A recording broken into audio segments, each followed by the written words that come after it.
Telah berkata Abu Faqih Abulis rahimahullahu ta'ala, barang siapa berkehendak ia bahawa hendak melepaskan daripada azab kubur, maka atasnya bahawa melazim 4 perkara dan menjauhi ia akan 4 perkara.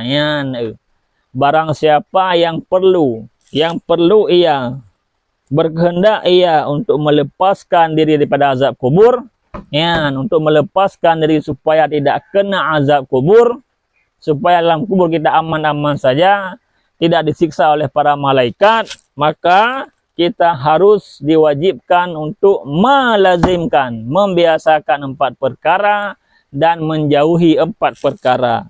Adapun 4 perkara itu yang melazimkan ia akan dia, yaitu pertama, memelihara ia akan sembahyang. Yang pertama, supaya kita dikubur tidak disiksa, harus dan wajib kita menjaga solat 5 waktu. Jangan ditinggal dengan alasan apapun. Yang kedua, bersedekah. Bersedekah.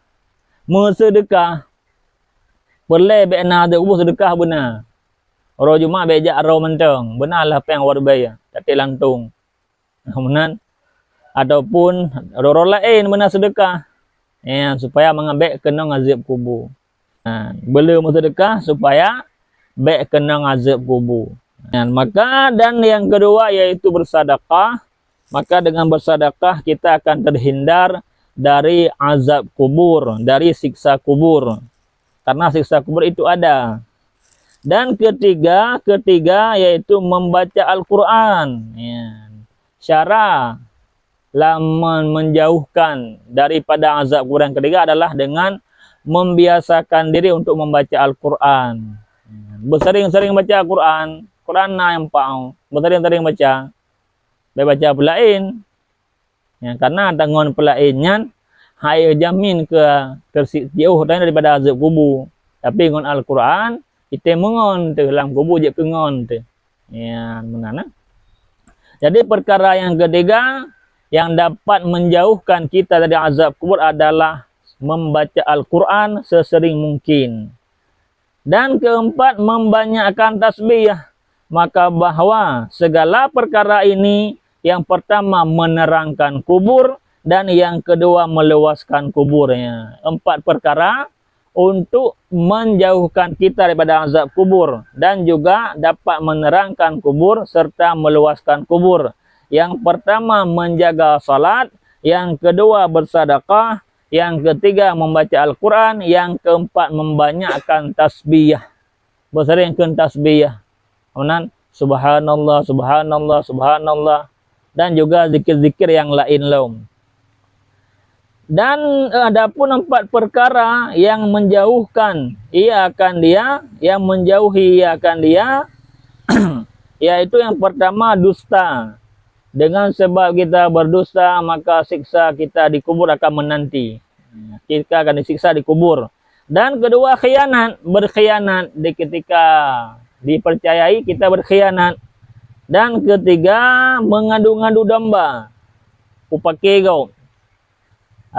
Lalat merah ruangnya bahasa Aceh. Aduh, mengadu-ngadu kau. Dan keempat, tiada isi berat daripada kencing. Ini yang bahaya. Le katanya orang kena wah. Hana ta gerahang-gerahang dari datuknya. Anak ahem. Benar gerahang-gerahang. Bahkan karena yang yang dapat menyebabkan kita termasuk terkena azab kubur, yaitu tiada istibrak daripada kencing.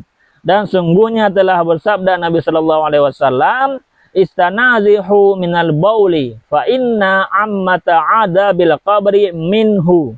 Artinya, sucikan olehmu daripada kencing, maka bahwasanya kebanyakan azab kubur itu daripada sebab mereka tidak melakukan istibrak daripada kencing. Kali karenanya ke payah habis-habis doanya katanya. Payah benar gerahang-gerahang lompat dinggau supaya menghabis debit. Yang payah dah urut-urut menghabis debit mendung. Yan ban. Ya Rasulullah